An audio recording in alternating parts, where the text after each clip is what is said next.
Andrew Berry walked up to that podium on June 2nd, and I genuinely do not think most people in that room understood what they were watching.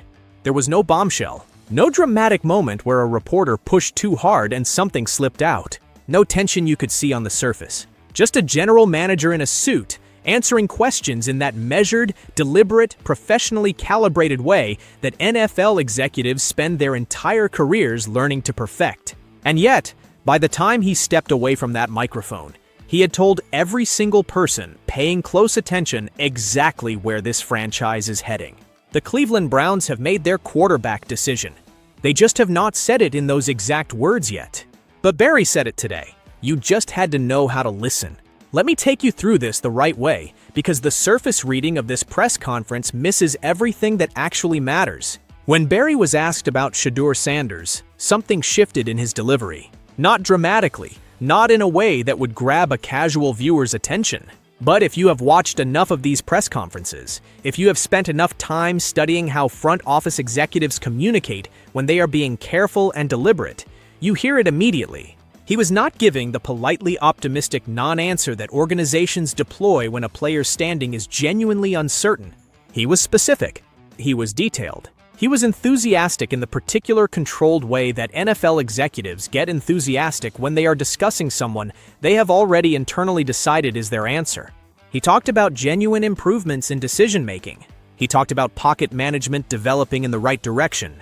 He talked about ball security becoming more reliable and situational awareness sharpening in exactly the way you hope to see from a young quarterback absorbing a new system in real time. And then he used one word. One single word that I need you to stop on, because it is the most revealing thing spoken at that entire press conference. Command. Berry said he expects Shedeur to have command of the offense heading into this season. I want to be precise about why that word matters so much, because this is not me reading too much into casual phrasing. Command of the offense is not how you describe a prospect. It is not how you talk about a player whose standing on the depth chart is genuinely uncertain. It is not the kind of language you reach for when you are trying to manage expectations carefully and avoid creating locker room friction before a competition has formally resolved itself. Command of the offense is franchise quarterback language. It is what you say about the guy, the one the system is being built around, the one whose growth you are actively investing in because the internal conversation about who your starter is has already concluded, even if the public announcement has not been drafted yet. Andrew Berry is too precise, too experienced, too deliberate a communicator to use that word by accident. When a general manager of his caliber chooses that specific language at a public podium, he is not filling airtime with pleasant sounds. He is making a statement. He is communicating something intentional to every team in the league, every scout watching the tape of this press conference, every person in his own building who needs to understand organizational direction. He is saying, without quite saying it directly, that Shedeur Sanders is the quarterback of the Cleveland Browns. Now I want you to hold that in your mind and place it directly next to what happened when the DeshaunWatson question came up, because the contrast is where the entire story of this press conference lives. A reporter gave Berry an opening. The question was framed in a way that practically invited him to validate Watson's experience as a genuine competitive edge. The diplomatic, nobody gets hurt, professionally courteous version of that answer was sitting right there. Of course, experience matters. Of course, a quarterback who has been to Pro Bowls, who has started in high-pressure games, who has operated at an elite level in this league, brings something to a competition that a young player simply cannot replicate overnight. That answer writes itself. It manages the situation gracefully.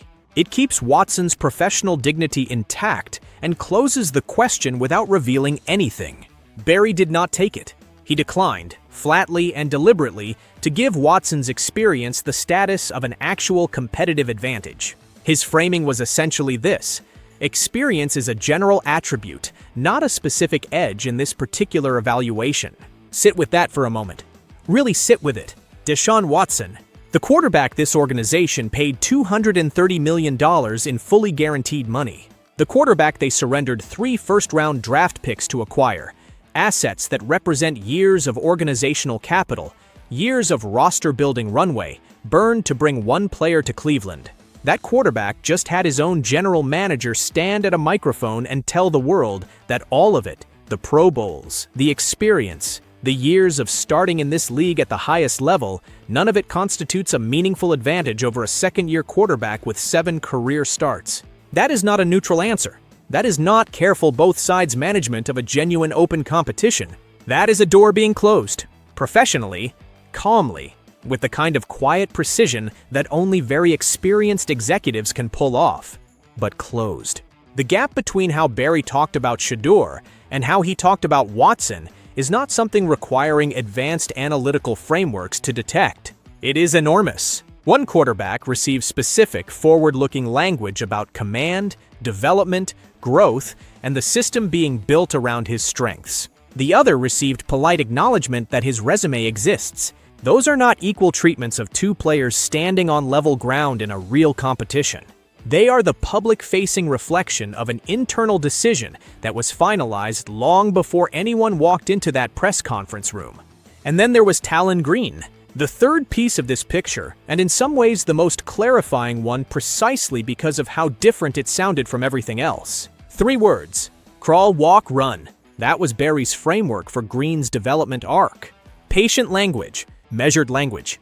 The language of an executive describing a player whose timeline is long, whose contribution to the current season from a starting quarterback perspective is essentially 0, and whose presence on the roster is about building towards something years down the road. That is completely appropriate for a 6th-round rookie. It is the right developmental approach, and Barry communicated it clearly.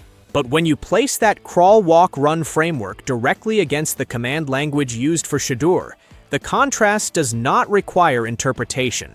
It announces itself. Barry gave Green the patient developmental framing that his situation warrants. He gave Shedeur the language of a starter, of a franchise centerpiece, of a quarterback whose development is being described not as a future possibility, but as an ongoing present tense reality that the organization is actively building around right now.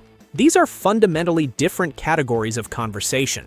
Not different points on the same spectrum, but different conversations entirely.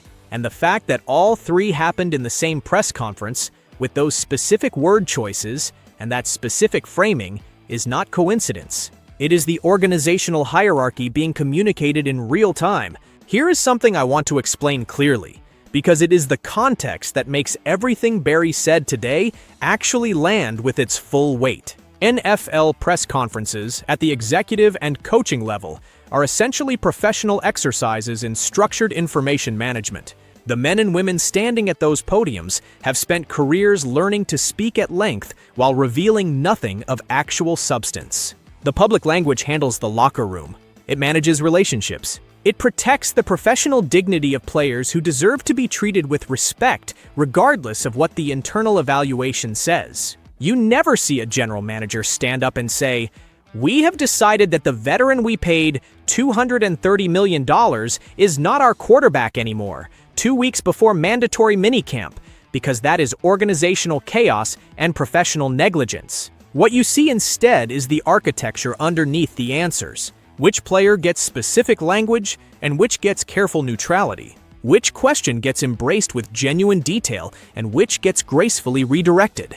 Where the enthusiasm lives and where it conspicuously does not. Barry executed both layers of this communication simultaneously today with the skill of someone who has been operating at this level for a long time. He maintained the process language that organizational protocol requires. Reps will not be predetermined. Performance drives evaluation. The competition is genuine. All of that is true in the sense that no decision is formally announced until it is formally announced, and the work still has to happen on the field.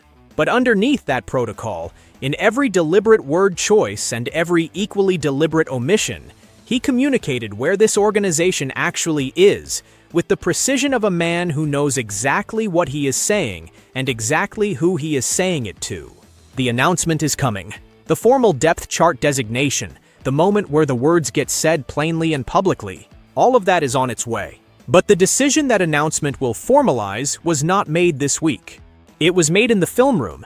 It was made on the practice field during voluntary workouts. It was made in every organizational signal that has been accumulating since draft night, and it was communicated again today at that podium with one specific word and one specific refusal to validate a veteran's experience as a competitive edge. Let me pull back and show you the full picture, because this press conference did not happen in isolation. It is the latest chapter in a story that started being written on draft night. Spencer Rattler at 9th overall, a first-round offensive tackle. You do not spend a top 10 pick on an offensive lineman unless you are protecting a quarterback you have already decided is worth protecting at that level of investment. That pick was not made for Deshaun Watson. The timeline does not work, and the football logic does not support it. That pick was made for a young quarterback whose development the organization has committed to, whose protection they are building intentionally, whose long-term future in Cleveland they have decided is real.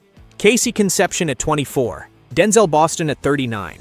Weapons selected in the first 2 rounds, and not just any weapons. Weapons whose skill sets complement the specific strengths of a quick-processing, timing-based passer who operates best when his underneath and intermediate options are reliable. These picks were not assembled randomly. They were assembled as a picture, and the picture they form is a quarterback room built around Shedeur Sanders. Then there is the defensive side of this roster, which finished top 5 last season and has not gotten worse, and a head coach who had zero involvement in the Watson acquisition, which means he carries zero emotional weight from that decision, zero professional identity tied to justifying it, zero psychological need to make it work in order to feel like he made the right call. Kevin Stefanski is gone. The coach currently running this operation arrived after the Watson chapter was already being written, which means he can evaluate the quarterback room with a clarity that the previous staff could never fully access. Put all of that together. The draft capital deployed, the weapons assembled, the coaching structure in place, the defensive foundation already built, and now a general manager using the word command for one specific quarterback while declining to give the incumbent starter a single competitive advantage in the conversation. This picture was drawn by the same hand throughout. Every piece of it points in the same direction. The argument for Watson in 2026 was never really a football argument. It was a psychology argument. $230 million in fully guaranteed money. 3 first-round picks gone forever. The fear of releasing him and watching him go somewhere else and succeed. Those forces are real. I am not dismissing them as irrational, because they are not irrational. Sunk cost psychology is one of the most powerful forces in human decision-making precisely because the losses feel so much more vivid and present than the potential gains of moving forward. When you have surrendered that much to acquire someone, letting go feels like acknowledging the loss publicly and permanently in a way that holding on does not, even when holding on is clearly the worst football decision. But sunk cost psychology does not win football games. It freezes organizations in the past. It traps front offices in the gravitational pull of decisions that cannot be undone, making them reluctant to commit to a future that requires openly admitting the past did not work out the way everyone hoped. And the Browns have been living in that gravity for years now. Today felt like the first clear public signal that they are done with it. Barry did not stand at that podium and say the Watson era is over. He did not need to. He said Shedeur Sanders has command of the offense. He said experience is not a competitive advantage in this evaluation. He described a 6th-round rookie's development arc in patient, long-term language, and described a second-year quarterback's development in present-tense franchise centerpiece language. And anyone who has spent enough time watching how NFL front offices communicate understood exactly what all of that means when you put it together. Mandatory minicamp opens June 9th, 1 week from today. 3 days of elevated intensity, increased scheme complexity, full media access. Every single rep is going to be dissected. Every throw is going to matter in ways that goes beyond the physical result. And the quarterback who has been building toward this moment since the first day of voluntary workouts, the one whose practice reports have been borderline flawless, the one whose throws to Denzel Boston and Taylon Wallace have been drawing the kind of specific, detailed coaching praise that you simply do not generate unless you are genuinely operating at a high level. That quarterback is walking into mandatory minicamp as the acknowledged organizational leader at the position. Barry told you where this is going. He told you not with a dramatic announcement or a heated exchange or a moment anyone in that room will remember as the press conference where everything became clear. He told you in the quiet, deliberate, professionally precise language of a man who understands that sometimes the most powerful thing you can say is the thing you communicate without ever quite saying directly. Command. He chose that word for one quarterback. He withheld it from everyone else, and that choice, in the grammar of how NFL front offices actually communicate, is as close to a formal announcement as you are going to get before the formal announcement arrives. Shedeur Sanders is the quarterback of the Cleveland Browns. The organization told you today. You just had to be listening at the right frequency to hear it clearly.